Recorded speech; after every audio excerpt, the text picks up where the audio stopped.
Boa noite, amados irmãos, sejam bem-vindos, que a graça e a paz do nosso Senhor seja sobre todos. Estamos aqui essa noite para também manter a nossa ligação com Cristo, a videira verdadeira. Hoje é noite de participarmos da ceia do Senhor, de ter a oportunidade de fazer aquilo que o Senhor nos ordenou, porque se trata de uma ordenança. Jesus disse: fazei isso em memória de mim, né? Então está ali no imperativo, uma ordem do Senhor, e nós como filhos obedecemos, não como quem participa de forma leviana. E falo isso tudo antes de iniciar esse culto, porque quando falamos de participar da ceia, não deixar de participar, não é para a gente se aproximar como quem faz de qualquer maneira, mas também não nos aproximamos como quem se acha perfeito o suficiente. Nada nos credencia a participar dessa mesa, a não ser a graça e a misericórdia do Senhor. E hoje estamos aqui para isso.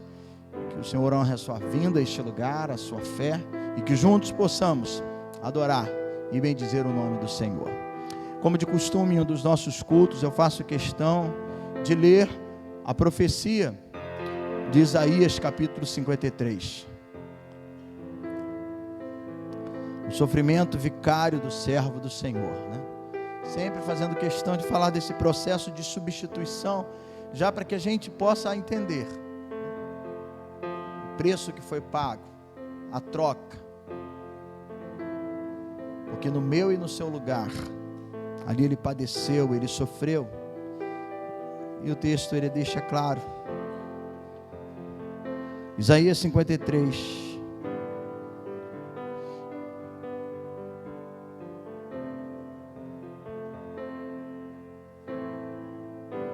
um tipo de troca de vida. Jesus, ele assumiu o nosso pecado, ele assumiu as nossas dores, as nossas falhas, de maneira que nós pudéssemos ter sua justificação, cura e vitória. 53, a partir do verso 1 diz assim: quem creu em nossa pregação, e a quem foi revelado o braço do Senhor, porque foi subindo como um renovo perante ele, e como raiz de uma terra seca, não tinha aparência nem formosura. Olhámo-lo, mas nenhuma beleza havia que nos agradasse. Era desprezado e o mais rejeitado entre os homens, homem de dores e que sabe o que é padecer. E como um de quem os homens escondem o rosto, era desprezado e dele não fizemos caso. Certamente ele tomou sobre si as nossas enfermidades, e as nossas dores levou sobre si, e nós o reputávamos por aflito, ferido de Deus e oprimido.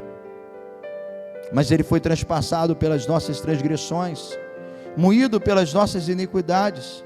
O castigo que nos traz a paz estava sobre ele, e pelas suas pisaduras fomos sarados. Todos nós andávamos desgarrados como ovelhas, cada um se desviava pelo caminho, mas o Senhor fez cair sobre ele a iniquidade de nós todos. Ele foi oprimido e humilhado, mas não abriu a boca. Como cordeiro foi levado ao matadouro, e como ovelha muda perante os seus tosqueadores, ele não abriu a boca. Por juízo opressor foi arrebatado, e de sua linhagem quem dela cogitou? Porquanto foi cortado na terra dos viventes, por causa da transgressão do meu povo, foi ele ferido. Designaram-lhe a sepultura com os perversos, mas com um rico esteve na sua morte, posto que nunca fez injustiça, nem dolo algum se achou em sua boca. Todavia ao Senhor agradou moê-lo, fazendo-o enfermar.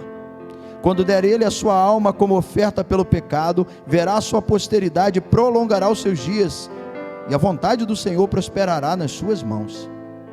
Ele verá o fruto do penoso trabalho de sua alma, e ficará satisfeito. O meu servo justo, com o seu conhecimento justificará muitos, porque as iniquidades deles levará sobre si. Por isso, eu lhe darei muitos como sua parte, e com os poderosos repartirá ele o despojo. Porquanto derramou a sua alma na morte, foi contado com os transgressores, contudo, levou sobre si o pecado de muitos, e pelos transgressores, sou eu e você, ele intercedeu. levou o pecado de muitos, inclusive o meu e o seu, e continua intercedendo por nós. Aqui estamos essa noite para mantermos a nossa ligação com Cristo, e sendo grato por esse processo de substituição, por essa troca de vida, onde o castigo que nos traz a paz estava sobre ele. Coloque a sua Bíblia no banco, vamos orar, vamos pedir a Deus a sua graça, para hoje então cultuarmos o teu santo nome. Pai amado, nós rendemos graças e louvores a Ti. Agradecemos mais uma vez por entrar por essas portas e ter nessa casa um lugar que nos acolhe, que nos recebe, essa casa de amabilidade, essa casa de oração, essa casa do ajuntamento para o culto solene, onde a Assembleia dos Santos se reúne, e o propósito deve ser sempre de dar a Ti o louvor que é devido, a glória que é devida, exaltando, engrandecendo com cânticos espirituais, sempre fazendo com que o Senhor se agrade da nossa oferta de louvor. Então, Deus, que cada um neste momento possa ter o seu coração, a sua mente toda voltada para este lugar, para este culto. Leva cativo todo pensamento contrário, tudo aquilo que não vem de Ti, todas as situações que às vezes surgem para nos dispersar e fazer com que a gente fique preocupado com as coisas lá fora. E ficar preocupado com o amanhã, com as coisas lá fora, não vão resolver o problema, mas vai sim nos roubar a oportunidade de ter comunhão contigo, de estar diante de Ti, Te adorar e Te bendizer. Esse momento é tão especial. O Senhor propicia e nos dá a oportunidade de nós termos tempo para o trabalho. O Senhor nos dá a oportunidade de ter tempo para a gente descansar. O Senhor nos dá a oportunidade até mesmo para a gente ter tempo para o lazer. Então não é justo esse momento tão importante, onde nós entramos por essas portas e nós dividirmos esse tempo, ao invés de dedicarmos totalmente a Ti e ficar preocupado com outras coisas. Aliás, o Senhor não divide a sua glória com ninguém. Ou a gente se coloca por inteiro, ou o nosso culto passa a ser uma fraude. Mas, Senhor, aqui estamos, ao iniciar esse trabalho, colocando diante de Ti o nosso coração, a nossa mente, e oro por cada vida, cada um daqueles que entraram por essas portas, para que possa estar aqui de corpo, alma e espírito, para dedicar a verdadeira adoração a Ti. Juntos ouvirmos a Tua palavra e termos um momento especial ao participarmos da Santa Ceia do Senhor. Portanto, a Deus, muito obrigado. Desde já agradeço por tudo aquilo que tem reservados para essa noite. Abençoa-nos com a Tua graça e misericórdia. No nome de Jesus. Amém e amém. Vamos louvar ao Senhor, vamos bendizer o Seu nome, vamos engrandecer a Tua presença. Os irmãos vão estar aí cantando alguns cânticos. Abra o seu coração, volte a sua vida para o altar, os seus olhos para Deus.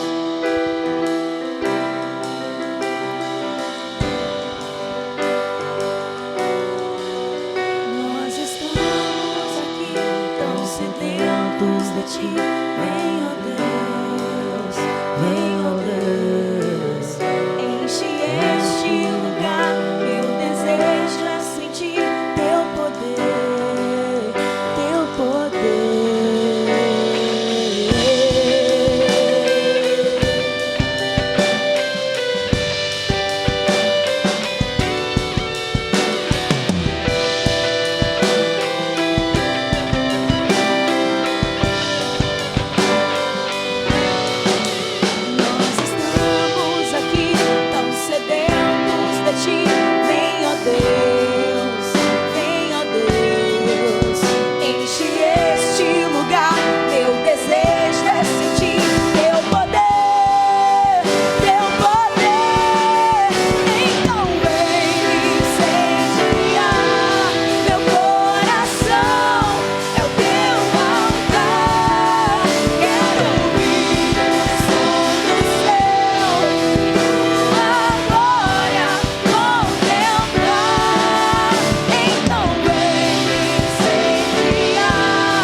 Louvado seja a Ti, Jesus.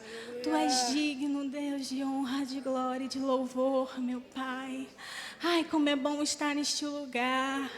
Ai, como é bom estar na Tua presença, Senhor. Ai, como é bom, meu Deus, estarmos aqui, meu Deus, juntos, meu Pai. Unidos, meu Pai, para Te adorar, para Te bendizer. Oh, glórias a Ti, Jesus.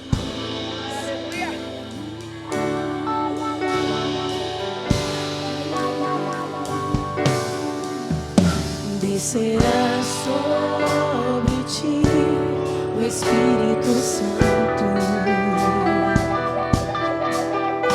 e o poder do Altíssimo Te envolverá. Descerá sobre Ti o Espírito Santo, e o poder do Altíssimo Te envolverá.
acima de tudo, acima de todos, oh Deus maravilhoso, Tu és santo, Deus.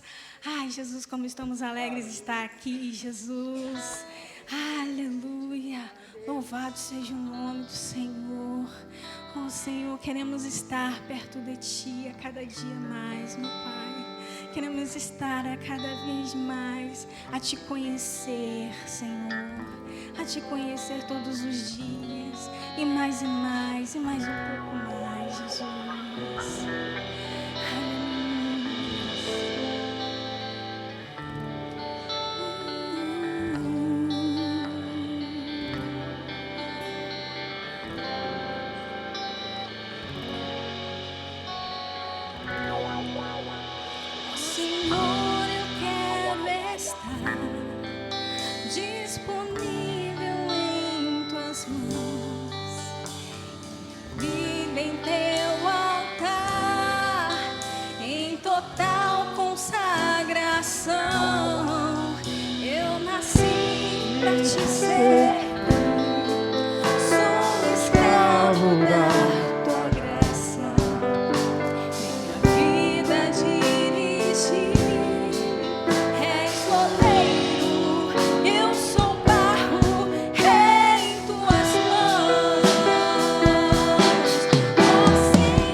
perfeita e agradável. Aleluias. Obrigado, meu Pai, por esse período de louvor. Nós temos o privilégio de estarmos aqui louvando o Teu nome, meu Deus. Nem merecemos, mas a Tua graça, a Tua misericórdia, aquele preço que foi pago na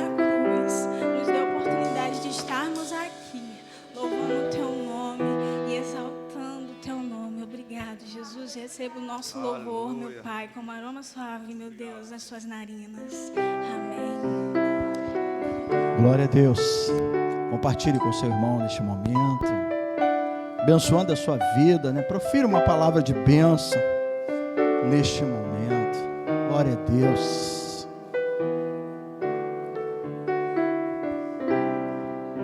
Amém.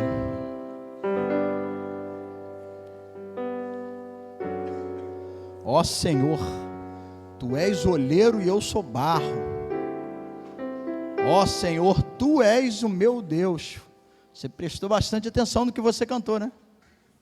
Faça de mim, Senhor, segundo o Teu querer. Que de fato o nosso coração possa estar aberto e assim disponível, como acabamos de cantar e louvar ao Senhor neste momento.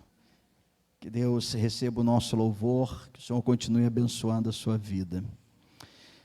Um rápido aviso aqui, na verdade é um movimento que fazemos todos os anos, se aproximando do Natal, além das cestas que entregamos mensalmente a algumas famílias da igreja e outras que com a graça do Senhor temos conseguido abençoar, mas quando chega o Natal, nós preparamos uma cesta especial.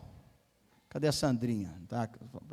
Quem vai ficar aqui? A Sandrinha ou a Liliane, que vai ficar responsável pela coleta das doações, né? Então, nós preparamos uma cesta mais incrementada, mais robusta, né? Com outros alimentos, para que também essas famílias tenham a oportunidade de ter ali uma ceia de Natal. E a Sandrinha, acho que estava com o caderno, se não for a Liliane hoje está aqui, Tayane hoje está com um compromisso e não pôde estar aqui, mas você pode procurar tanto a Sandrinha ou a Liliane, e nós temos ali uma lista, organizamos para ficar melhor a questão, né, das arrecadações dos alimentos, e como eu disse, nós vamos incrementar, né, trazer algo a mais, enriquecer ainda mais essa cesta, como um período natalino. Provavelmente no dia 10 de dezembro será a data marcada para entregar. Você pode assinar agora, mas o dia 10 vai ser a data limite. Por quê? Nós queremos entregar essas cestas antes do Natal, né? Até para que a pessoa, a família, possa preparar, tá bom? E provavelmente no dia 10, que é o segundo domingo, se não me falha a memória, de dezembro, nós vamos estar fazendo um culto de celebração pelo projeto Ágape, um projeto que já está aí, com a graça de Deus, há 10 anos. Então, um trabalho que iniciou, permaneceu, né, e tem sido abençoador. Durante um período antes da pandemia, várias atividades evangelísticas, e o nosso intuito é retornar agora, 2023, com os trabalhos, seja com as crianças ou os outros que nós realizávamos, e dar continuidade. Ele foi de grande importância nesse período da pandemia, posterior à pandemia, assistindo as famílias que precisam, né, de um apoio, de uma ajuda, de uma assistência social com a cesta básica, tá bom? Então, procure, vou deixar aqui você, tá bom, Liliane? De manhã a Sandrinha ficou, né, ela deve ter saído para ver alguma coisa, então procure a Liliane, se você puder doar, vai ser de grande importância, de grande valia, ok? Muito bem, vamos dar continuidade ao nosso louvor, não cantando com hino, mas expressando a nossa gratidão com o dízimo e as ofertas. Se você precisar de um envelope para o seu dízimo, temos aí à frente, nos bancos, tá bom? E se você já trouxe de casa, se você já preencheu e desejar trazer aqui à frente, eu gostaria nesse momento de estar recebendo das suas mãos. Vamos louvar ao Senhor com as primícias de nossa renda. Segure a sua oferta, vamos orar. Pai amado, sempre com gratidão, alegria, porque o salmista ele diz, servir ao Senhor com alegria. E este momento não pode ser para nós um momento de peso, de constrangimento. Tua palavra diz que cada um contribua segundo tiver proposto o seu coração, Então, é o momento que faz parte do nosso culto. Nós temos a alegria de poder manter esse lugar é edificado, é construído pela fidelidade dos seus servos, dos irmãos que estão comprometidos com a igreja, também nesse sentido.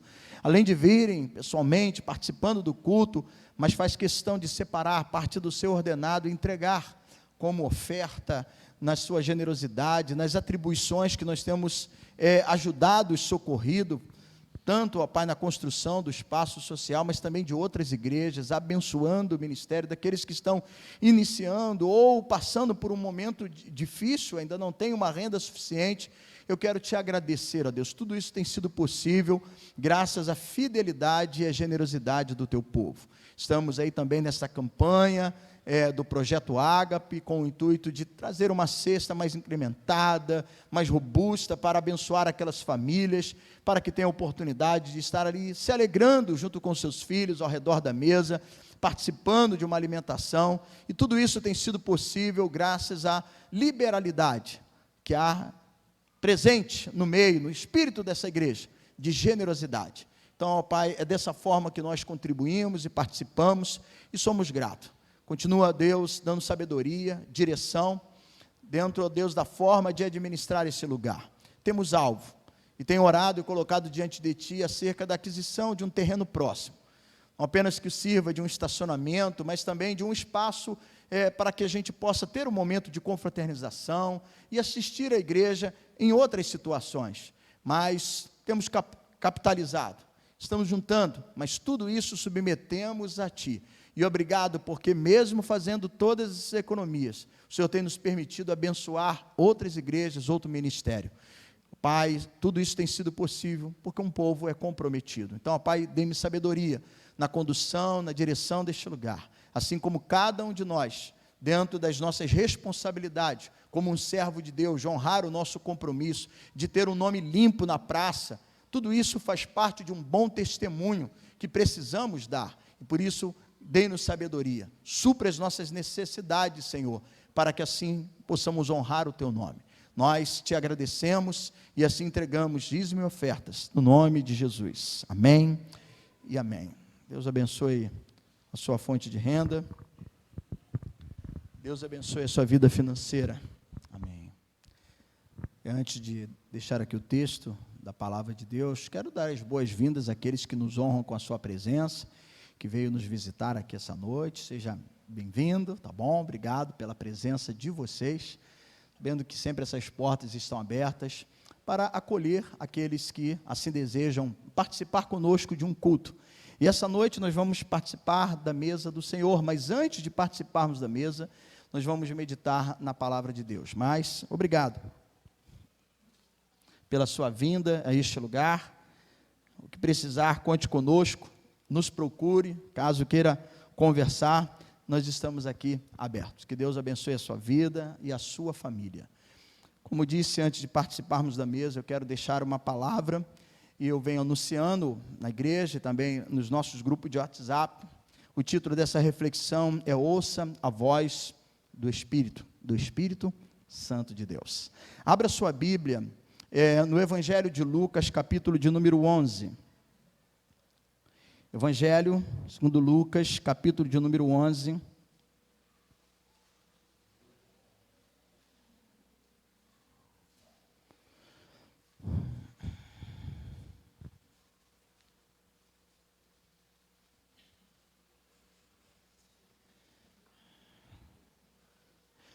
Jesus aqui cita os discípulos a orar, mas é algo interessante no final dessa instrução. O que ele fala está relacionado ao Espírito Santo. E eu então convido os irmãos a ler do versículo 9 ao versículo de número 13. Evangelho de Lucas, capítulo 11, do versículo 9 ao versículo de número 13. Acompanhe então na sua Bíblia, assim diz: Por isso vos digo, pedi e dar-se-vos-á, buscai e achareis, batei e abro-se-vos-á. Pois todo que pede, recebe, o que busca, encontra, o que bate, abre-se-lhe-á. Qual dentre vós, é o pai que, se o filho lhe pedir pão, lhe dará uma pedra? Ele começa aqui com algumas perguntas retóricas, estabelecendo uma comparação do Pai Celestial ao Pai terreno, né? Qual dentre vós é o pai que, se o filho lhe pedir pão, lhe dará uma pedra? Ou, se pedir um peixe, lhe dará, em lugar do peixe, uma cobra? Ou, se lhe pedir um ovo, lhe dará um escorpião? Ora, se vós que sois maus, sabes dar boas dádivas aos vossos filhos, quanto mais o Pai Celestial dará o Espírito Santo àquele que lhe pedirem. Uma palavra de oração. Senhor, diante da Tua palavra, das instruções do Senhor Jesus Cristo, mas, ó Pai, diante daquilo que o Senhor tem colocado em meu coração e dado a oportunidade de meditar e agora trazer para a Tua igreja, mais uma vez com muito temor e tremor, diante da responsabilidade de estar aqui e trazer, ó Deus, a mensagem ao Teu povo, à Tua igreja, ao rebanho que pertence a Ti. Apenas sou aqui um mordomo, aquele que tem a responsabilidade, sei do peso, e por isso temo e tremo diante da responsabilidade. Mas, ó Deus, unge a cada coração, cada ouvido, também unge as minhas palavras, que eu consiga transmitir, ó Pai, aquilo que tem, Pai, colocado em meu coração e partilhar com a Tua igreja nessa noite.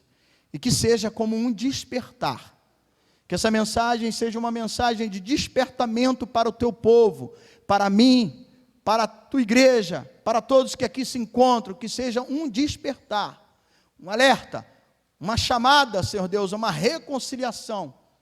Deus, como cantamos no último hino, o Senhor é o olheiro, nós somos o barro.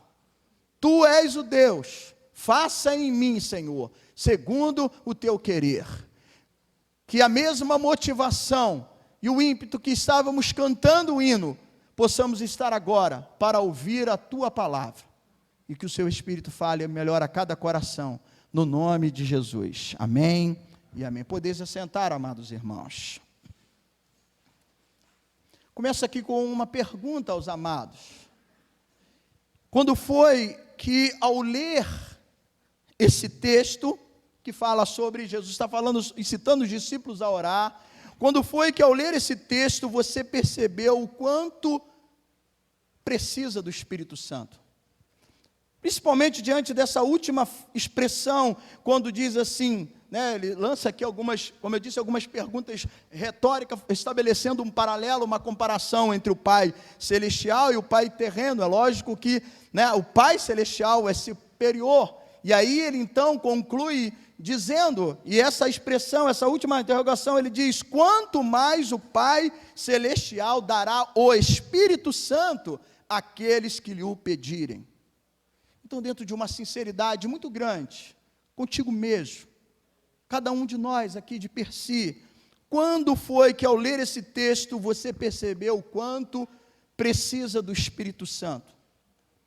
E se sentiu carente dele, necessitado dele, dependente dele, ele que é a fonte que comunica a verdade aos seus. O Espírito Santo é a fonte que comunica a verdade. Baseio essa palavra, essa expressão, naquilo que Jesus disse. Não precisa abrir a sua Bíblia, eu quero apenas citar o texto. Mas quando no Evangelho de João, no capítulo 14, ali momentos especiais, momento de despedida, as últimas horas em que Jesus tem com seus discípulos, ele está reunido no cenáculo, naquele espaço em que ele disse anteriormente a alguns, olha, eu desejo ardentemente participar da Páscoa com vocês. Eu queria ter esse momento de comunhão, de intimidade com vocês. E depois de todos os preparativos naquele espaço, ele começa então a deixar ali ensinamentos, lições importantes, que muitas das vezes mencionamos quando participamos da mesa. E ele fala então em um tom de despedida, mas ao mesmo tempo proporcionando e trazendo um alento ao coração dos seus discípulos, uma palavra de paz, uma palavra de encorajamento, falando de uma promessa, porque era necessário que ele subisse para que o Espírito Santo viesse. Ele está exatamente no cenáculo, conversando, ensinando, E mais tarde, então, ele vai então falar de uma nova aliança.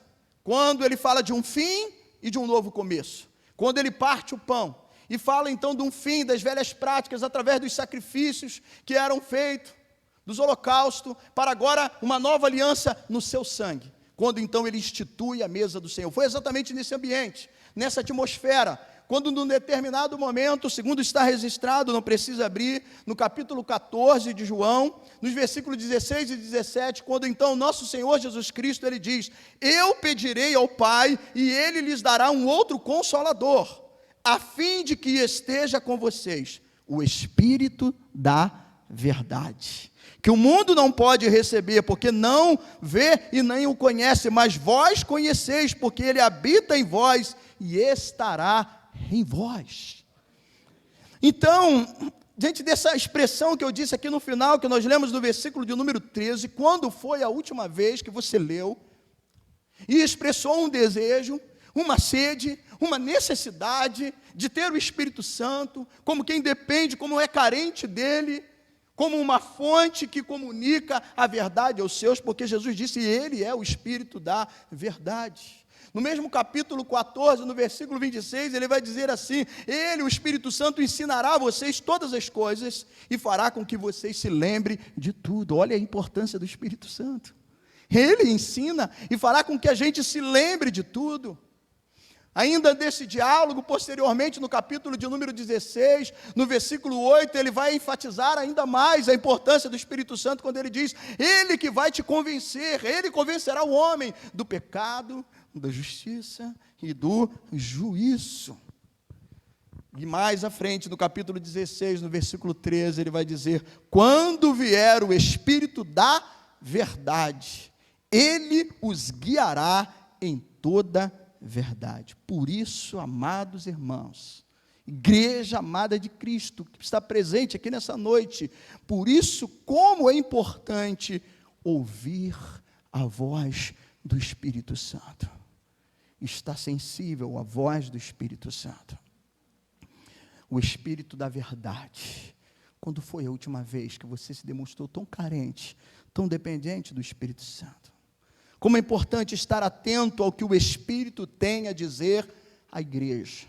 Eu digo a igreja, congregação, a comunidade, ou como a gente possa falar, a Igreja Cristã Nova Vida em Laje, a comunidade em Laje, pastoreada pelo pastor, como está essa igreja, mas também o Espírito Santo tem condição de dizer como está a igreja, eu e você, cada um de nós.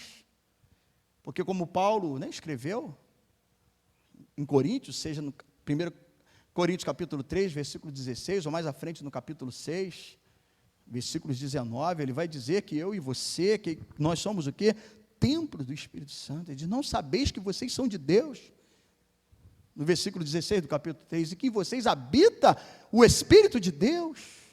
Lá no capítulo 6, ele vai então dizer, vocês são santuários do Espírito Santo. Então veja a importância da pessoa, da presença do Espírito Santo, dessa fonte que comunica a verdade. Ele tem condições de dizer como está a igreja. Eu confesso que hoje eu tenho muita dificuldade, se alguém me perguntar, como um pastor, como um irmão, como que está a igreja? Porque eu não tenho o diagnóstico perfeito de como está a igreja. E ele tem, o Espírito Santo tem, então é desafiador. Eu diria, vamos perguntar ao Espírito Santo. Mas o Espírito Santo também, como tenho citado aqui, 1 Coríntios, ele habita em nós. Então, como que está a igreja Alain? Como que está a igreja você? Templo do Espírito Santo. Amados, isso é confrontador. Isso me deixa com temor. Isso me faz tremer. Como está? Isso é confrontador, tal como foi um confronto que Jesus estabeleceu às 7 igrejas da Ásia Menor. Quando então, a ilha de Pátmos, Jesus então visita e ali se revela a João e começa a escrever a essas 7 igrejas, traçando ali um diagnóstico. de como estava cada uma daquelas 7 igrejas. O diagnóstico de Jesus é impressionante acerca de como estava aquele povo. Muito mais eficaz do que um raio-x, do que uma ultrassonografia, né? Ou uma ressonância magnética, seja o que for de qualidade, de qualificação, de instrumentos hoje tecnológicos para poder diagnosticar e ver o corpo humano, aquilo que está dentro de nós. O salmista no Salmo 139 diz assim: tu sondas e me conheces.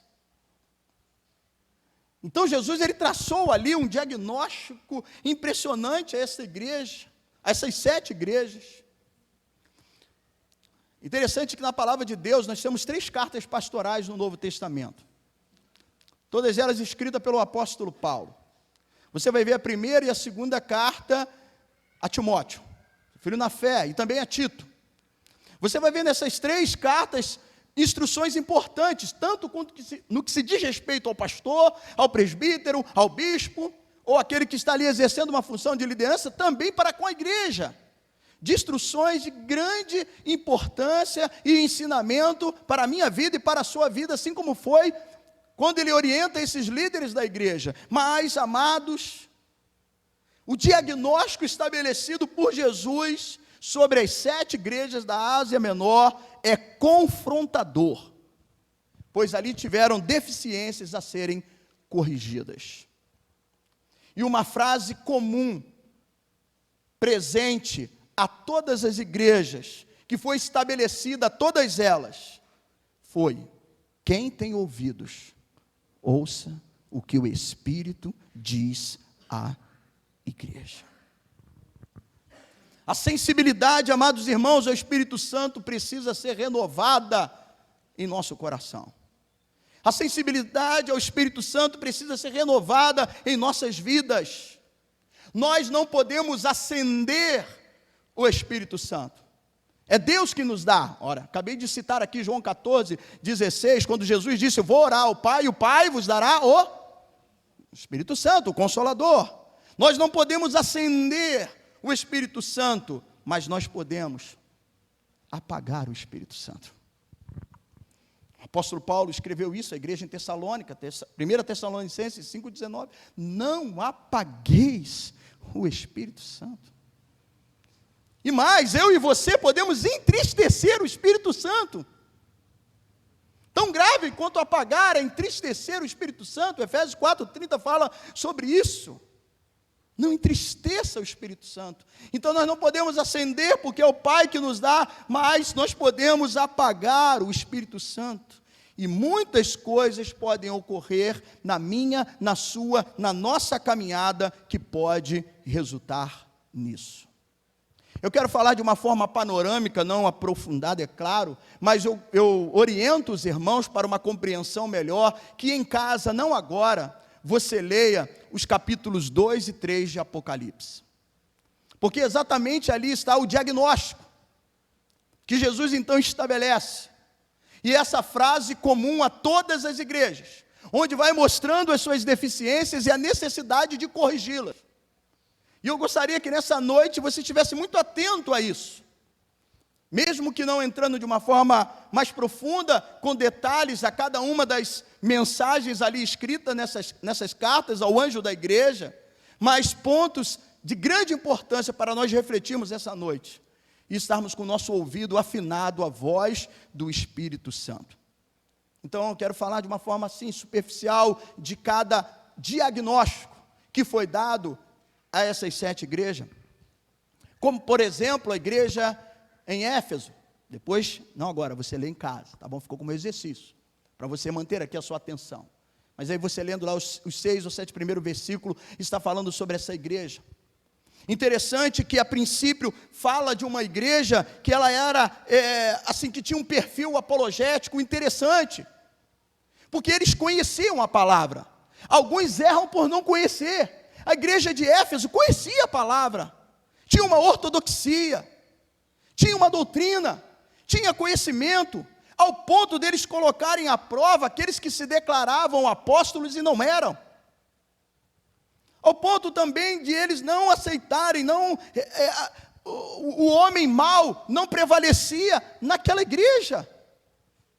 Então havia uma ortodoxia, ou seja, eles estavam alinhados aos preceitos bíblicos, porém, a palavra no diagnóstico foi: eu tenho contra ti que abandonaste o primeiro amor. O versículo 4. Então, queridos, a ortodoxia tem que ser acompanhada pela ortopraxia, ou seja, colocar em prática aquilo que nós aprendemos.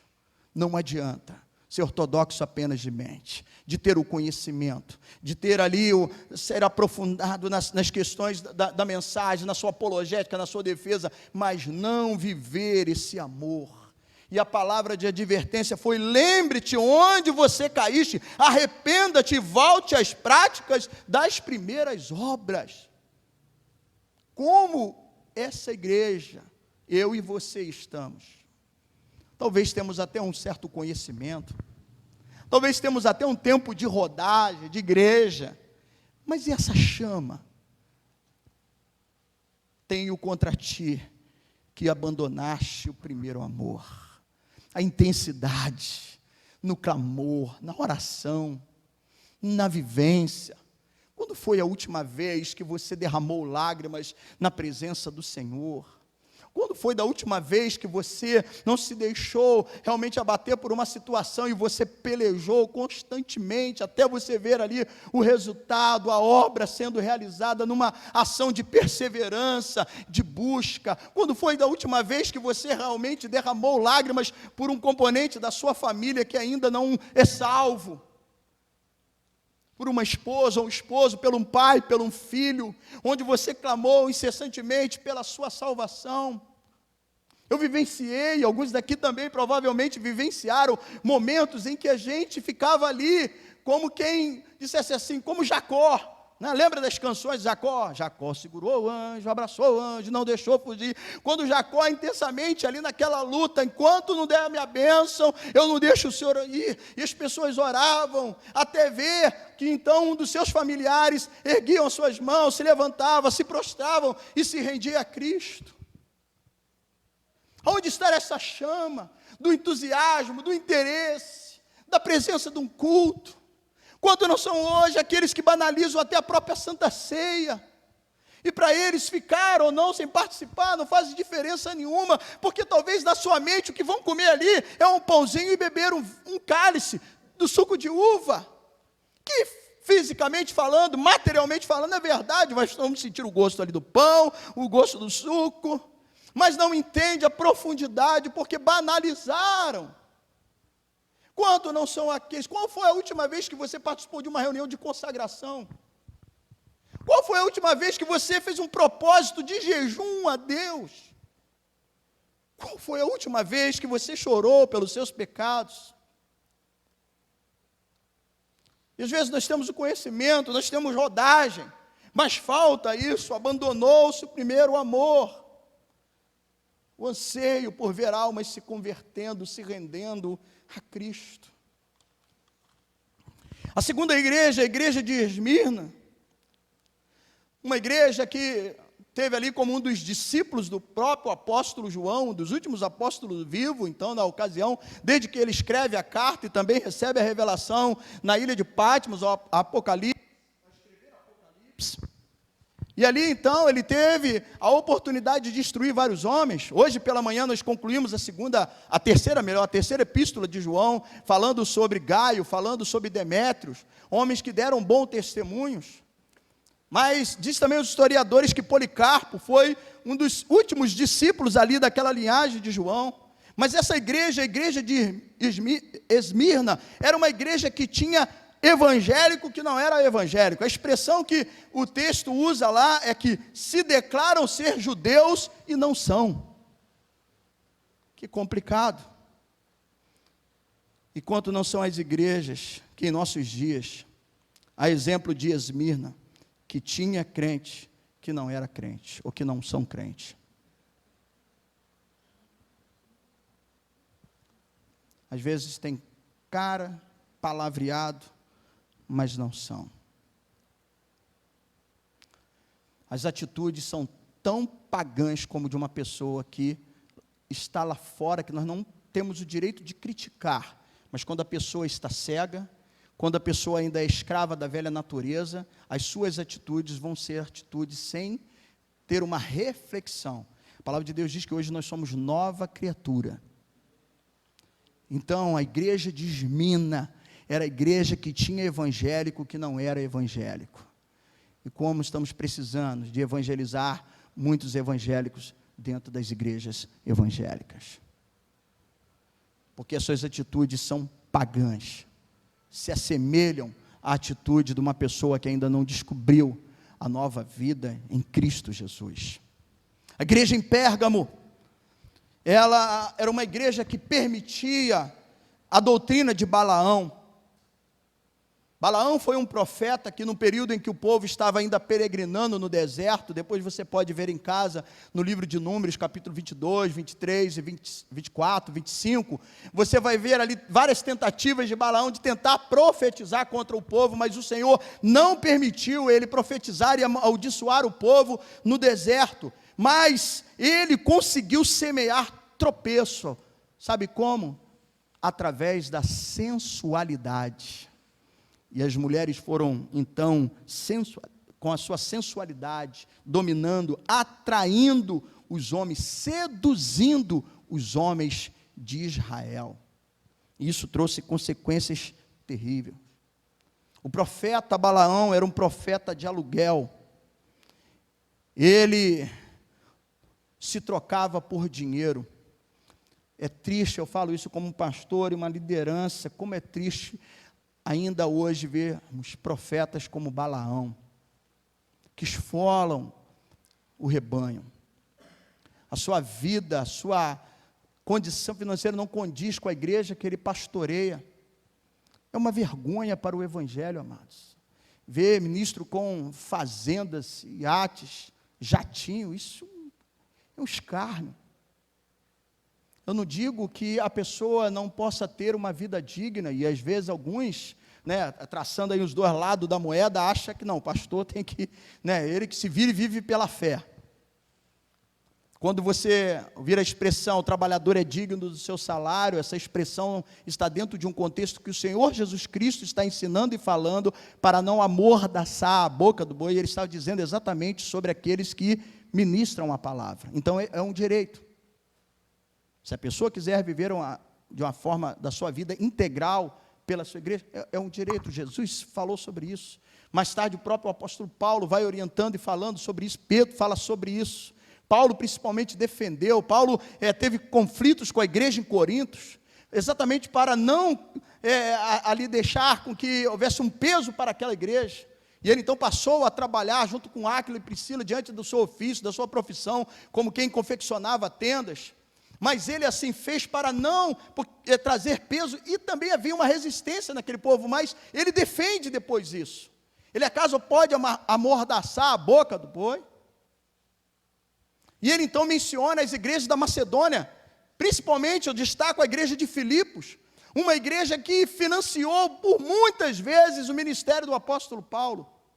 Então, uma coisa é aquilo que lhe é digno, aquilo que a própria palavra diz, e como eu disse, quando você vira a expressão, o trabalhador é digno do seu salário, não está falando do operário, do médico, do professor, está falando exatamente o contexto. Jesus é que falou isso primeiro, do contexto daqueles que ministram a palavra, mas isso não dá direito das pessoas, entendeu? Acabarem ou sobressaírem, se lançarem sobre as suas ovelhas, é uma vergonha.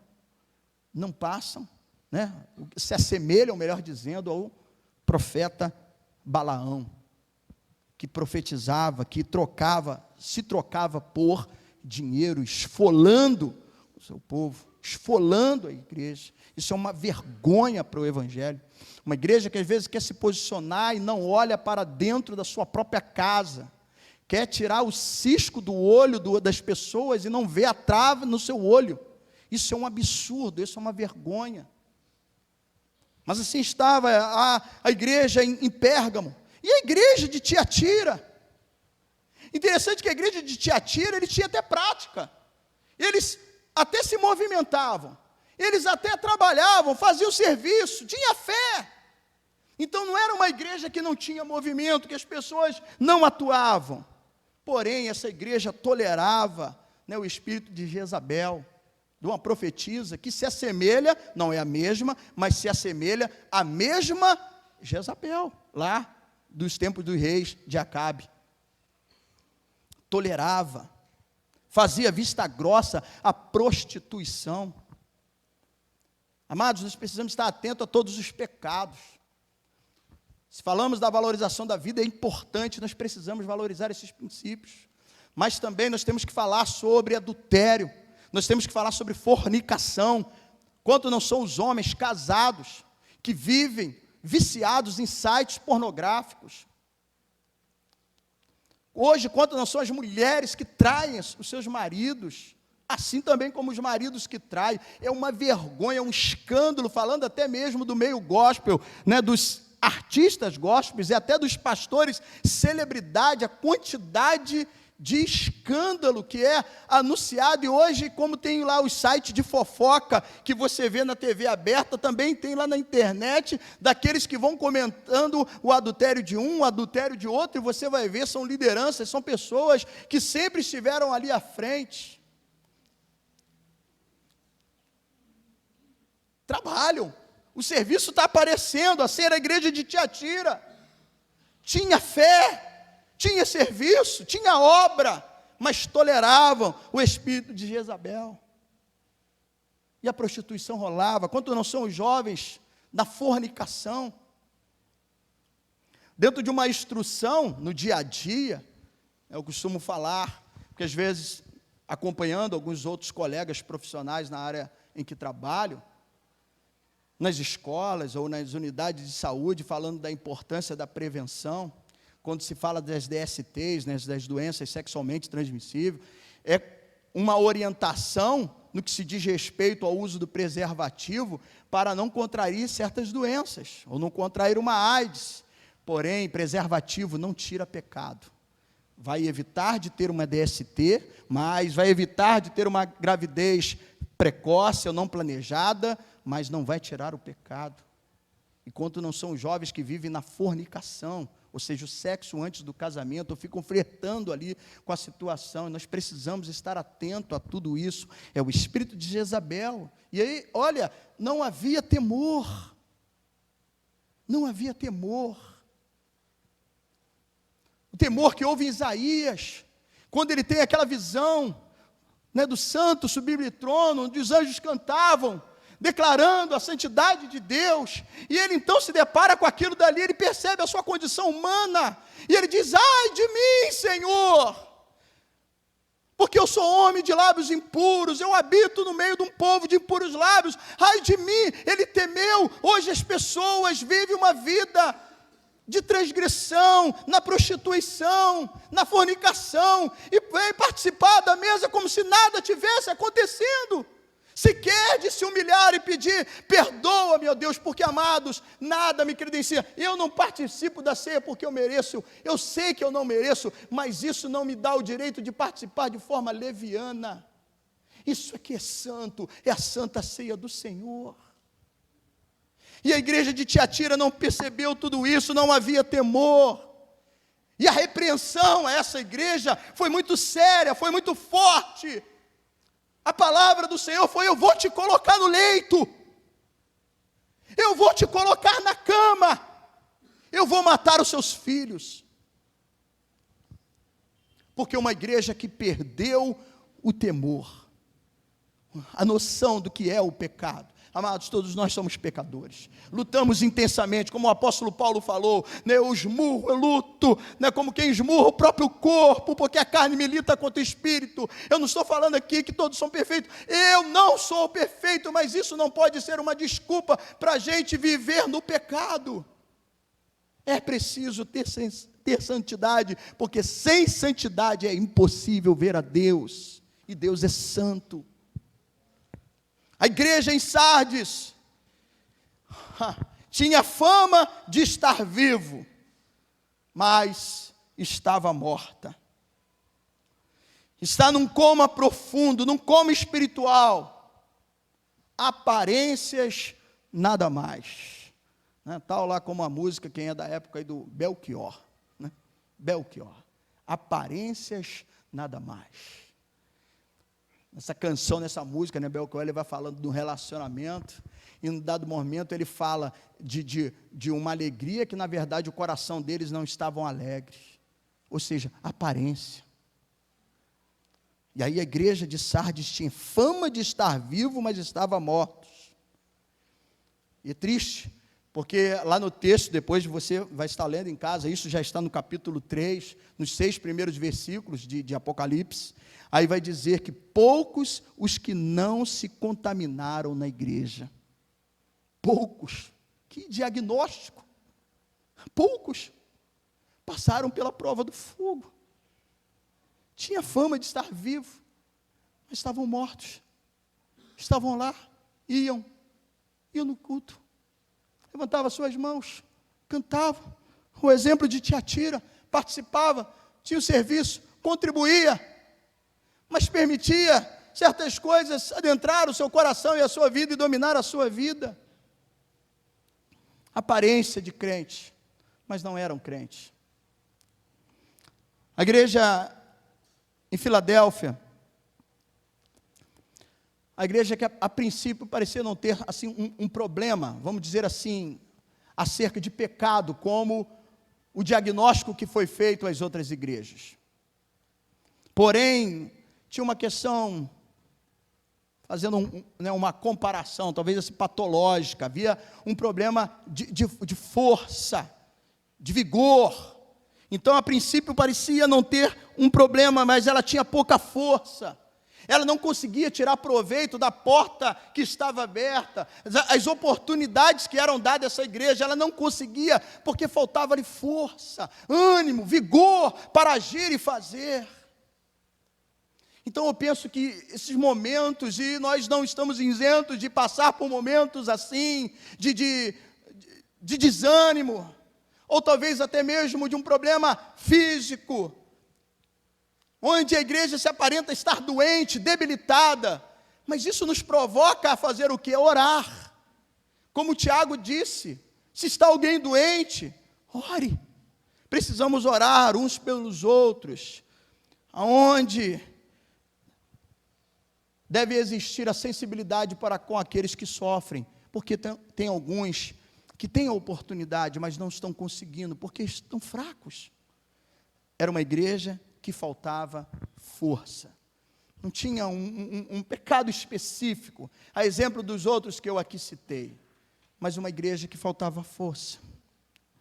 A 7ª igreja, a igreja de Laodiceia, essa é muito falada e muito conhecida, diga-se de passagem. E uma igreja, por ser uma igreja rica, né, na região da Frígia, que era ali banhada também pelos rios Lico, porém um rio que era interessante, ele não oferecia uma água potável, boa para se beber, uma água que cheirava mal e também tinha muita lama. Mas essa igreja, em virtude, ela foi influenciada pelo contexto cultural do povo, por ser rica, por ser um grande centro social, por ter as suas indústrias, né, da lã negra, isso atraía, enriquecia de forma tremenda a igreja, porque os membros estavam ali, viviam naquela igreja, era uma cidade rica, poderosa, né, a produção de lã, a produção até mesmo de medicamentos, na área medicinal, na parte que se refere, né, a questão de otorrino, a questão de vista, fábrica de colírio.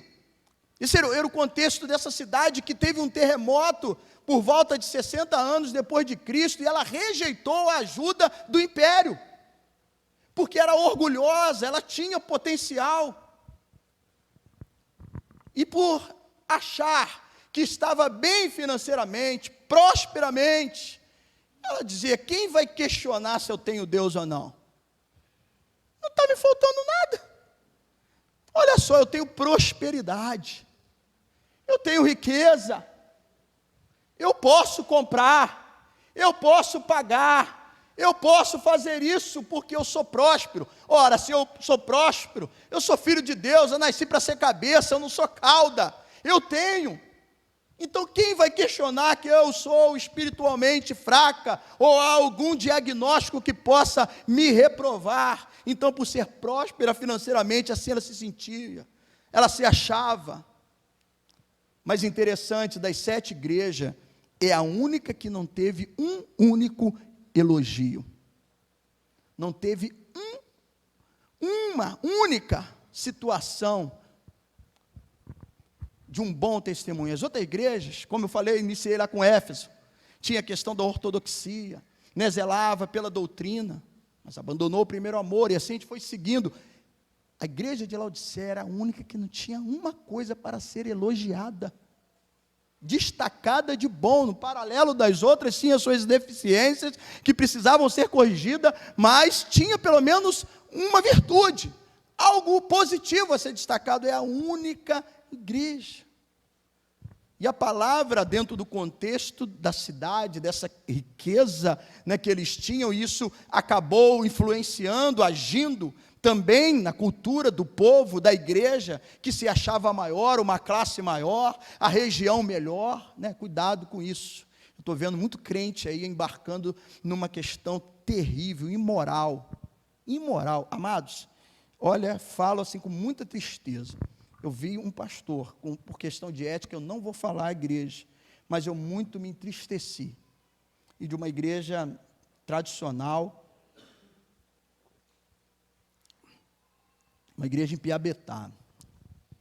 E o pastor teve a coragem, a ousadia de pedir um membro levantasse a sua mão. Ele conhecia um dos membros, ele falou o nome dos membros, aliás, ele conhecia vários membros, ele é o pastor da igreja. Mas depois ele pediu para que outros membros que fossem nordestinos levantassem a sua mão. E esse pastor cometeu um dos absurdos da sua vida, que vai lhe custar muito caro.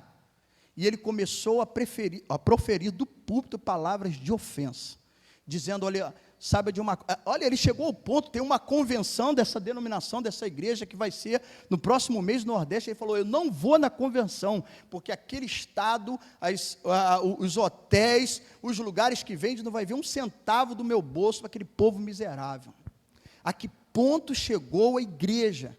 A que ponto chegou a liderança evangélica? Isso é um absurdo, é uma aberração. Um homem que se diz um homem de Deus à frente de uma igreja, lançar palavras, proferir palavras, porque se deixou levar por um contexto de política. Todo direito ele tem das suas escolhas, da sua preferência, ele pode até se posicionar dentro das suas escolhas, mas ele cometer uma indelicadeza, e num culto público, na frente, o irmão levanta a mão, ele diz, você é de lá, olha, saiba de uma coisa, eu nunca mais vou passear nessa terra, eu nunca mais, e falou até mesmo de uma convenção da sua denominação. Ele falou, não vou lá para que eles não recebam um tostão da minha parte. Isso é um absurdo, isso é uma vergonha. A igreja se deixou levar a esse nível, a esse ponto. Isso é um escândalo, isso vai custar caro. Porque nós temos o testemunho perante as pessoas. Hoje pela manhã, estávamos falando de Gaio, estávamos falando de Demétrio, que tinha o testemunho de todas as pessoas, de dentro e de fora. E como vamos alcançar as outras pessoas? Será que a igreja vai ficar mais uma vez marcada como a grande empecilho, o grande empecilho de testemunhar e de evangelizar por causa da sua atitude? Aonde nós estamos? A ponto de alguém poder, amados, Jesus por diversas vezes, diante da arrogância dos judeus, da prepotência dos judeus, e aqui, né, quando eu mencionei uma das igrejas, quando falaram, né, dizem que são judeus e não são, e Jesus por diversas vezes, para ensinar aquele povo, quando falou daquele homem, daquele viajante que estava caído no caminho, ele falou de um sacerdote, ele falou de um levita, mas ele disse, sabe quem socorreu? Foi um samaritano. E era samaritano. Quando ele falou da cura dos 10 leprosos, o único que voltou para agradecer era um samaritano, de um povo que era tido como miserável, que não havia aliança, não havia, por causa até mesmo de algumas práticas, diga-se de passagem, não havia essa rivalidade à toa, tinha questões. Mas isso não nos dá o direito de fazer acepções de pessoas. Isso é terrível. Que Deus tenha misericórdia. Que Deus tenha misericórdia. Então, chega ao ponto, a igreja de Laodiceia era assim, a nossa região é rica, e esse espírito acabou adentrando a igreja, ao povo, que se achava também. Aí a palavra de ordem, o diagnóstico foi, olha, você não é frio e nem quente, quem dera fosse frio ou quente, mas tu és morno, tu não conheces a sua própria miséria, embora diga, sou rico e abastardo, e não preciso de nada, espiritualmente, era cega, nu, miserável, aquela igreja. Então, a cultura, os preceitos de uma cidade rica, poderosa, acabou penetrando o coração dos irmãos da igreja, que se achava a tal. E aí tem essas palavras, tudo dentro de um contexto, né? Como eu disse, eu não quero aprofundar aqui, mas citar apenas os diagnósticos. A igreja, porque fria e morna, eles não tinham água potável, porque o rio Lico não trazia uma água boa para se beber. E por ter uma dificuldade também na questão do abastecimento, então foi necessário alguns aquedutos, que distância de quase 8, 10 quilômetros, de fontes minerais, né? Termáticas, mas chegava essas águas mornas. Então, não tinha água quente que servia para o banho, não tinha água potável que servia para beber. E uma água que vinha também com um gosto ruim, que provocava náuseas. Então, usando esse paralelo, o diagnóstico é, você não é frio nem quente, mas é morno, está a ponto de vomitar. Cego, miserável, nu, morno. Mas é interessante, como eu disse, a única igreja ali que não teve um elogio sequer, mas também onde há uma das manifestações de amor tremenda, em relação a todas as igrejas, porque como um pai amoroso, que exorta o filho que ama, né, citando também Provérbios 3:12, a palavra diz para essa igreja, seja zelosa e se arrependa.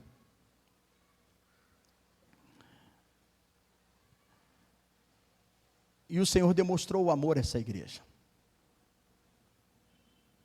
Porque aonde habitou o pecado, superabundou a graça. O amor de Deus cobre multidões de pecado. E apesar de toda essa atitude dessa igreja, ele diz, seja zelosa, se arrependa. Eis que estou à porta e bato. Fala a igreja, tá? Não está falando com ímpio não, está falando com a igreja. Igreja, igreja, igreja. Ouça a voz que o Espírito diz à igreja, eis que estou à porta e bato. Se ouvir a minha voz, abrir a porta, eu entrarei, cearei contigo, e vocês comigo. Ontem na consagração, para concluir, para nós participarmos da mesa, falava com os irmãos, que certa vez, Jesus foi questionado, os escribas perguntaram a ele, qual é o maior ou o grande mandamento?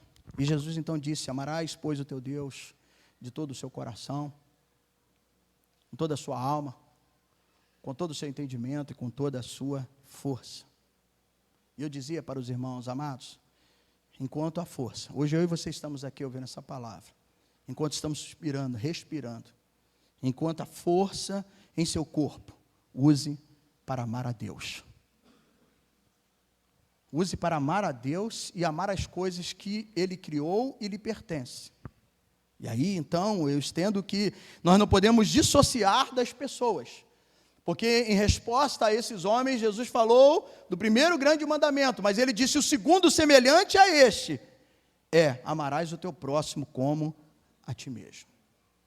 Eu concluo dizendo que tenhamos isso como um alvo diário em nossa vida, para demonstrarmos um relacionamento sério com o Deus da Bíblia, com o Deus da Escrita, Ele inspirou a homens para escrever as primeiras palavras do mandamento, quando Moisés está lá no monte. Ele escreveu naquelas tábuas de pedra. De termos um relacionamento com o Deus da Bíblia, com o Deus da escrita, e que haja um despertar para a agenda de Deus, e que possamos buscá-la a cada dia, porque feliz é o homem que medita na sua lei dia e noite. Quando foi a última vez, diante da expressão que lemos em Lucas, você se sentiu carente, dependente do Espírito Santo, que é o proclamador da verdade, a fonte da verdade, como palavras que eu citei aqui de Jesus Cristo, dando fundamento, base naquilo que eu estou argumentando e trazendo para os irmãos. Diante de um diagnóstico, o Espírito Santo, ele sonda, ele prescruta, né? Paulo usa essa expressão no 1 Coríntios 2,10, ele conhece, ele vasculha, ele conhece o meu e o seu coração, ele pode nos dar um relatório, um diagnóstico, de como eu e você estamos como igreja. E diante daquilo que você tem ouvido essa noite, qual é a sua resposta a Deus? Aquele que tem ouvido, ouça o que o Espírito diz à igreja. Que o Espírito Santo fale melhor a cada coração. No nome de Jesus. Fechamos nossos olhos e curvemos a nossa cabeça. Mesmo com todos os pecados de cada uma delas, Jesus propôs uma oportunidade de reconciliação. Até mesmo para a igreja de Laodiceia, que não tinha um requisito positivo a princípio no diagnóstico relatado por Jesus, mas ele ainda demonstrou o amor e o cuidado. Não ignorou aquela que era soberba, aquela que era altiva, aquela que se achava. Ele ainda assim providenciou um meio, uma oportunidade de reconciliação. Essa noite é uma noite de oportunidade de você se reconciliar com Deus. Você veio aqui essa noite para ouvir a palavra de Deus, que é boa, que é perfeita, que é importante, é verdadeira, é para mim e é para você. De cada um dos diagnósticos, muitos deles se assemelham às atitudes de cada um de nós nesses dias. Tu sondas e me conheces, Espírito Santo. Vê se há em mim algum caminho mau. Tenha misericórdia da minha vida. O pai disciplina o filho que ama. Com toda a arrogância, prepotência dos Laodiceia, o Senhor ainda disse: eu estou à porta, eu estou batendo, eu estou falando contigo. Se você tem ouvido a minha voz, abre a porta. Se você abrir, eu vou estar com você. A gente vai ter comunhão. Nós vamos restabelecer os laços. Quem sabe essa chama do primeiro amor se reacenda em nossa vida. A chama que nós apagamos com as nossas atitudes.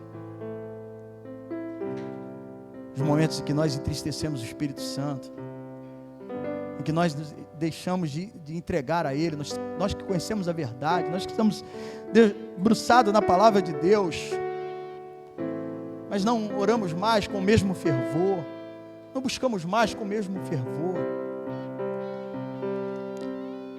Que não sejamos aqueles que dizem que são, mas não são.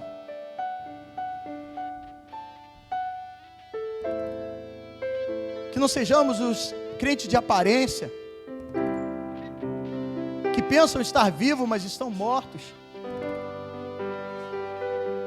Que não sejamos aqueles que se deixou ser influenciado pelas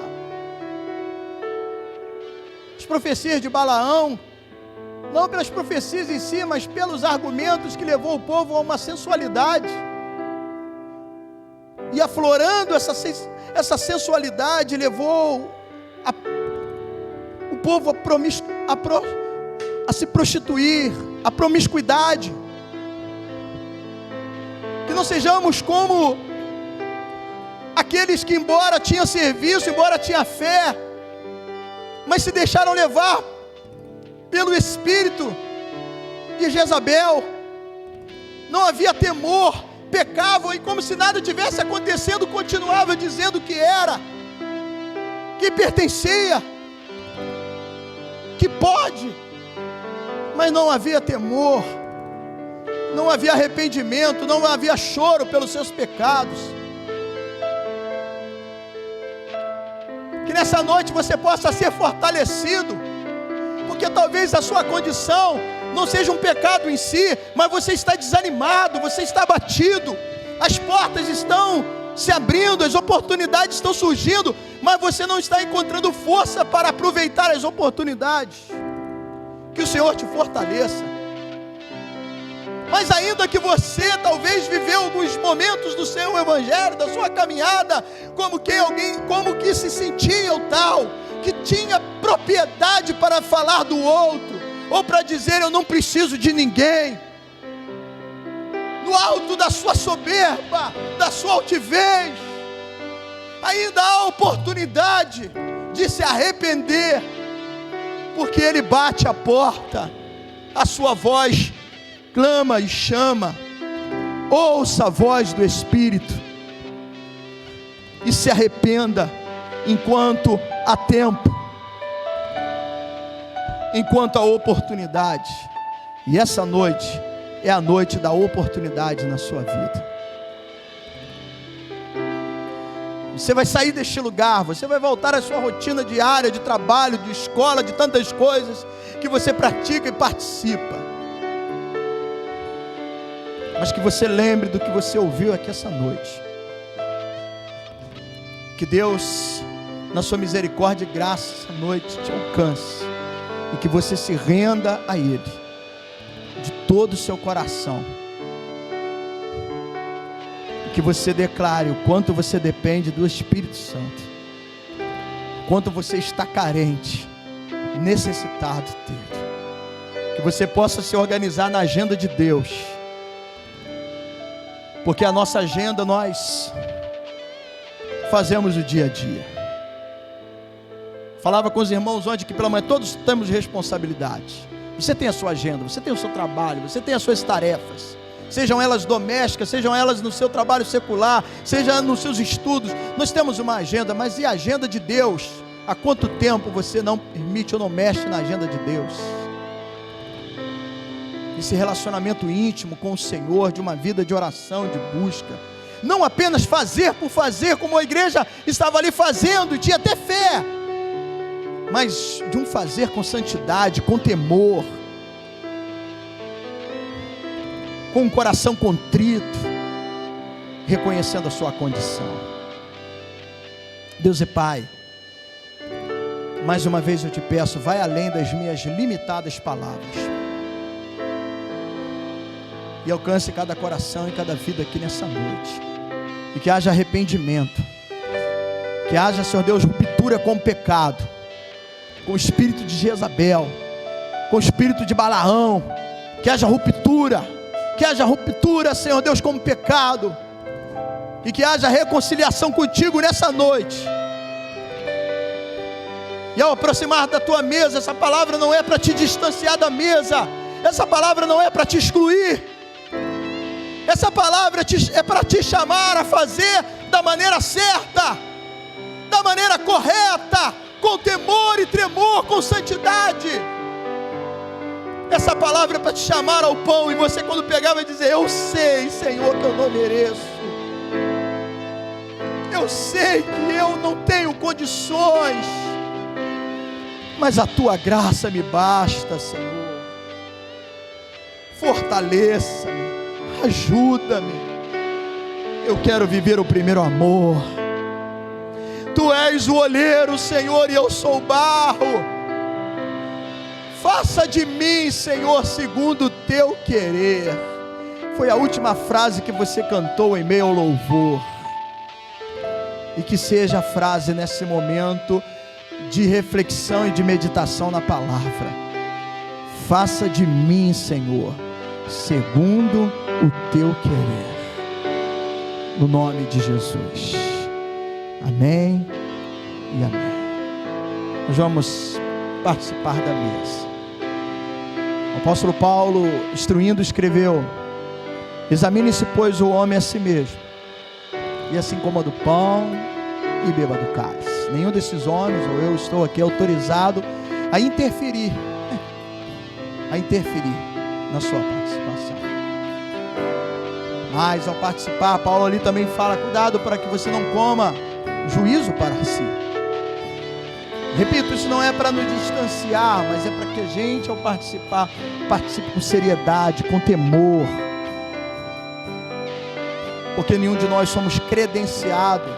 Eu não posso dizer eu sou santo o suficiente, que não sou, mas aproximo com temor, crendo na misericórdia, na graça e do perdão de Deus, para fazer diferente, que eu seja amanhã um crente diferente do que eu fui até hoje, até agora. Uma vida de transformação.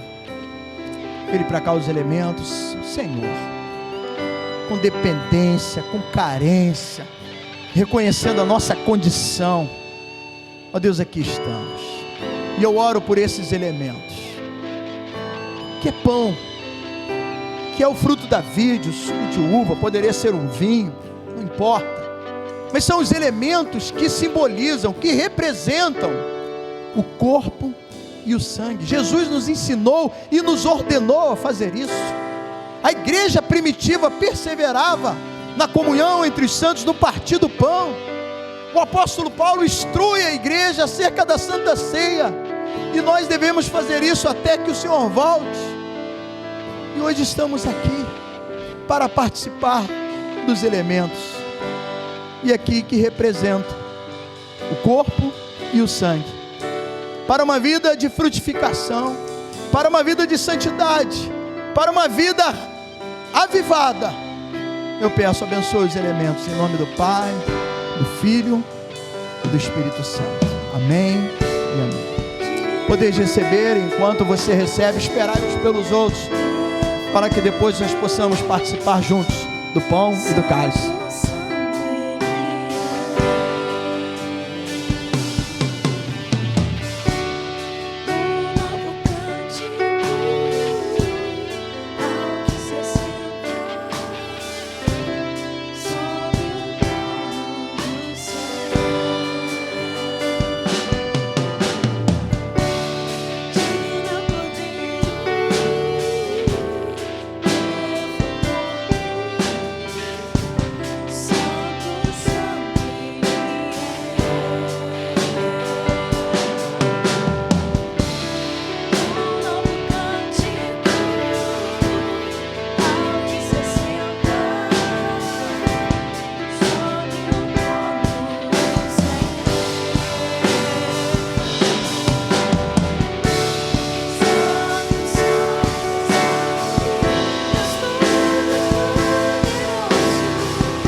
Sempre ao único Rei eternamente.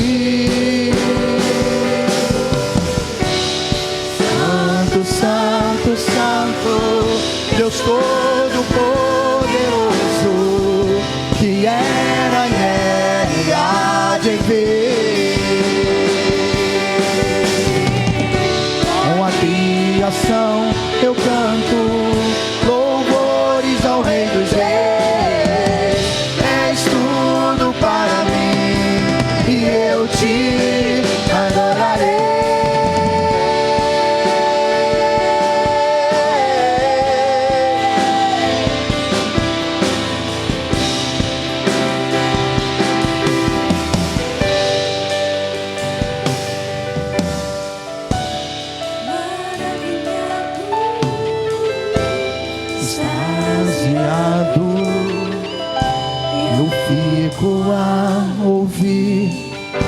teu nome, meu Deus. Ore, cantará la basurica. Aleluia. Saciado eu fico a ouvir teu nome. Porque esse nome é igreja. Jesus, teu nome é força, é plenitude de vida, Misteriosa água viva. Santo, Santo, Santo, Deus Todo-Poderoso, que era e é e há de vir. Com a criação eu canto louvores ao Rei dos Reis. És tudo para mim e eu te adorarei.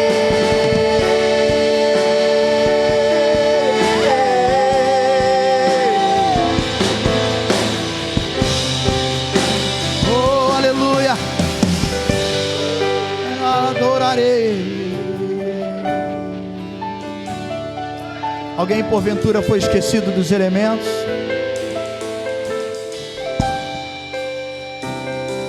Jesus, na noite que foi traído, tomou o pão, e tendo dado graças, abençoou e deu aos discípulos, dizendo: tomai e comei, porque isto é o meu corpo.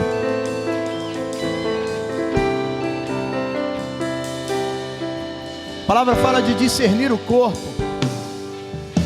de entender a dinâmica da comunhão. Não pode haver ruptura entre nós, amados irmãos. A ceia, ela nasce na comunhão. Jesus estava reunido com seus discípulos, ele parte o pão.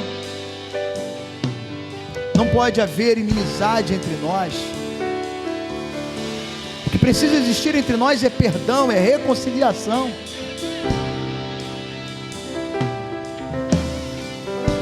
Porque ele nos reconciliou para Deus. Nós éramos inimigos de Deus, mas assim ele fez, ao se entregar, propiciou, nos deu a oportunidade de sermos chamados filhos de Deus. Pela graça nós somos salvos, somente pela graça.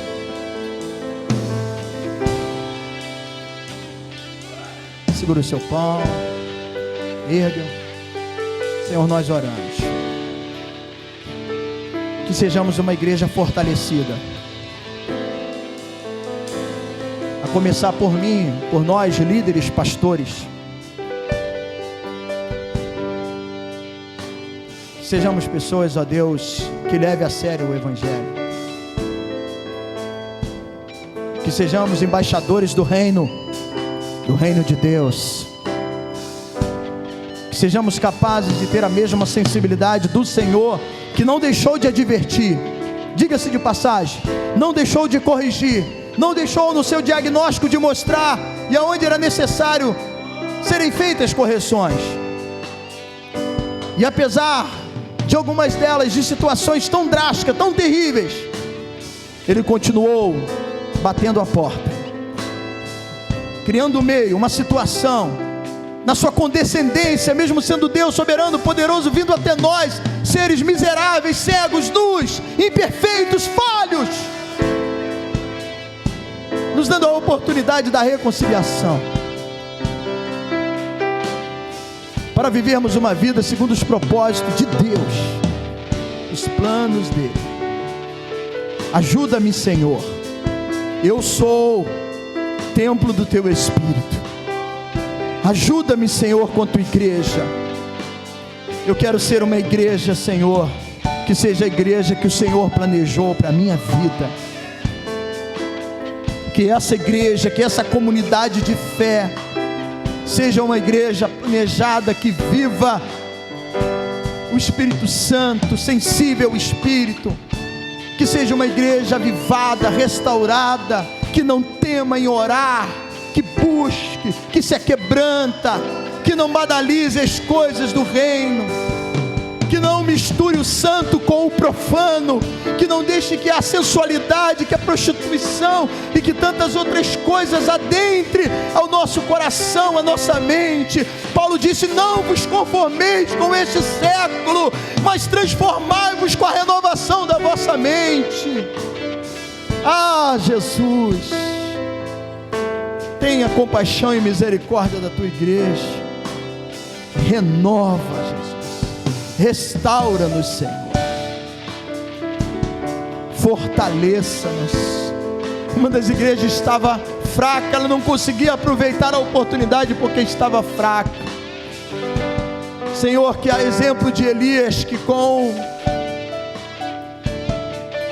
ao comer aquele pão e água que o Senhor o colocou, e fortalecido com aquele alimento, ele caminhou 40 dias e 40 noites. Senhor, fortaleça-nos nessa noite, ao comermos do pão, para darmos continuidade à nossa caminhada. É que eu te peço, a orar pelo pão, em nome do Pai, do Filho e do Espírito Santo. Amém e amém. Diz o Senhor aos seus discípulos: tomai e comei. Eu digo, igreja, comamos, em o nome do Senhor. Podeis comer.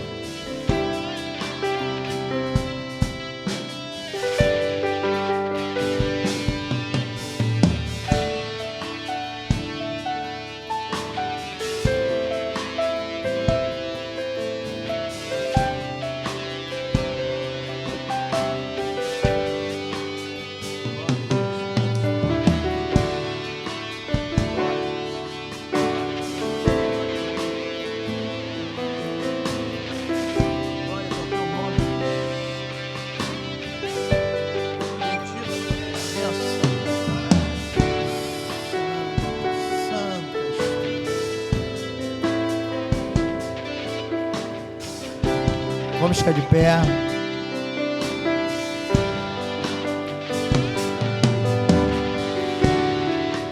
Segura o seu cálice. Jesus disse: o cálice da nova aliança no meu sangue, de uma renovação, vidas perdoadas, transformadas.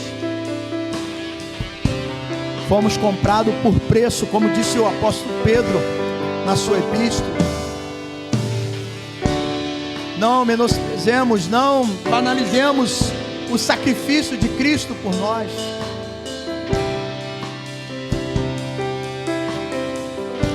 E o perdão é um ato legal. Se confessarmos o nosso pecado, Ele é fiel e justo para nos perdoar e nos sarar para uma vida saudável, para uma vida restaurada, para uma vida de cura. Sara-me, Senhor, e sararei. Salva-me e serei salvo. Senhor, eu peço a Ti, ó Pai, humildemente, temendo, carecendo da Tua graça e da Sua misericórdia, eu oro segundo a Sua justiça e segundo a Sua benignidade, porque não há justiça em nós. Não há justiça em nós. E aquele que assim diz, mente. Porque quem nos justifica é o Senhor. Justificados mediante a fé. Estávamos mortos em nossos delitos e pecados, mas o Senhor nos reconciliou. Jesus, o caminho, a verdade, a vida. Ele derramou o seu sangue para perdão dos nossos pecados, para, Senhor, segundo a Tua graça e a Sua bondade, porque o Senhor pode acender essa chama novamente em nosso coração, para um acender de chama, para uma vida avivada, para uma vida de comunhão, adepto, sensível à voz do Espírito, à agenda de Deus. Abençoa o cálice nessa noite, para a nossa participação, em o nome do Pai, do Filho e do Espírito Santo. Amém e amém. Disse o Senhor aos seus discípulos: tomai e bebei. Eu digo, igreja, bebamos, em o nome do Senhor. Podeis beber.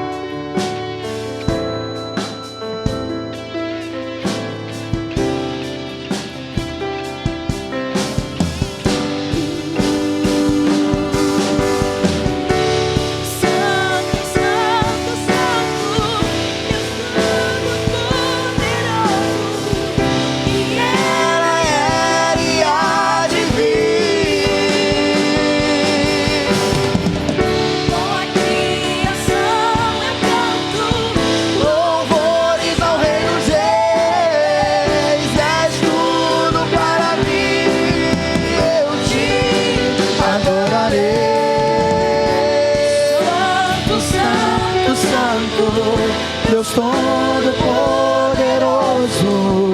que era e há de vir.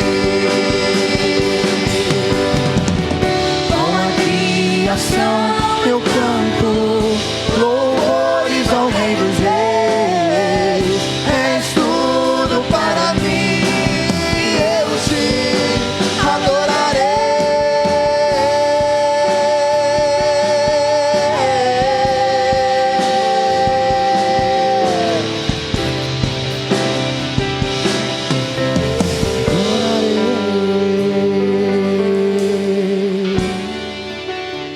Deus e Pai, obrigado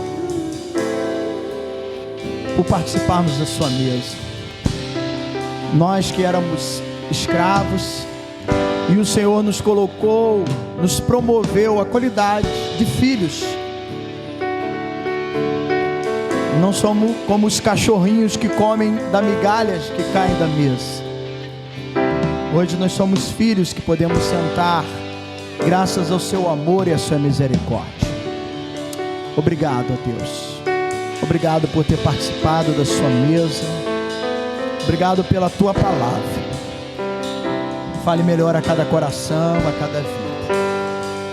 Vamos orar pelos pedidos de oração. Senhor, eu quero, com a tua igreja, orar por esses pedidos que chegam aqui à frente. Os nomes escritos no pedaço de papel, aqueles que estão também no caderno de oração, os álbuns de fotografia que representam, simbolizam pessoas. Ajuda, Senhor. Nós temos irmãos nossos que estão debilitados, que estão enfermos, outros estão enfrentando crises terríveis, precisam ser fortalecidos, Senhor. Eu não sou melhor do que esse irmão, pelo fato dele não estar aqui, ó Deus, mas assim como o Senhor tem tido compaixão e misericórdia da minha vida, Senhor, tenha compaixão e misericórdia dessa pessoa, e ajude, Senhor Deus, restabelecendo, restaurando, curando, libertando, repreendendo o mal, fazendo cair por terra laços de morte, tudo aquilo que tem se levantado, Senhor Deus. Pai, na sua misericórdia e graça eu clamo em nome de Jesus, que caia por terra tudo aquilo que não vem do Senhor, que caia por terra, no nome de Jesus, no nome de Jesus. Senhor, seja conosco, quanto igreja, quanto povo, que sejamos embaixadores do céu, igreja santa, que sejamos sal nessa terra, luz neste mundo, a exemplo do que Cristo disse: assim brilha a vossa luz diante dos homens, para que vejam as suas boas obras e glorifiquem o vosso Pai que está nos céus. Ajuda-nos, ó Deus, a testemunhar acerca do teu amor a todos os povos, a todas as pessoas. Continue olhando por nós, continue olhando pela tua igreja, pelo teu povo, continue olhando por essa nação, Senhor Deus, tenha misericórdia dessa nação. Deus, submetemos a ti, a nossa oração é: salve essa nação e restaura a tua igreja. Tenha misericórdia dessa nação e perdoa o pecado da sua igreja, e que sejamos um povo que submeta a ti e possamos de fato influenciar com aquilo que é verdade, com aquilo que é vida, com aquilo que é justiça. Ajuda-nos, ó Deus. Temos uma missão nessa terra e só conseguimos concluí-la com a sua ajuda, com o poder do Espírito Santo. Ajuda-nos, ó Deus, se conosco, nós assim te pedimos. Obrigado por essa noite, obrigado por esse encontro, obrigado por cada irmão que esteve aqui, aqueles que vieram pela manhã, aqueles que vieram aqui à noite ou que retornaram também à noite. os nossos visitantes. Obrigado, Senhor Deus, por cada vida, por cada irmão. Agora, Pai, leva-nos em paz debaixo das suas santas e poderosas mãos, nos dando o restante de noite abençoado segundo a sua graça, pois assim nós oramos. E que a graça do nosso Senhor Jesus Cristo, o amor de Deus e a consolação do Espírito Santo sejam sobre todos. Amém e amém. Tenha uma boa noite, uma boa semana, vá em paz. Que Deus te abençoe rica e abundantemente.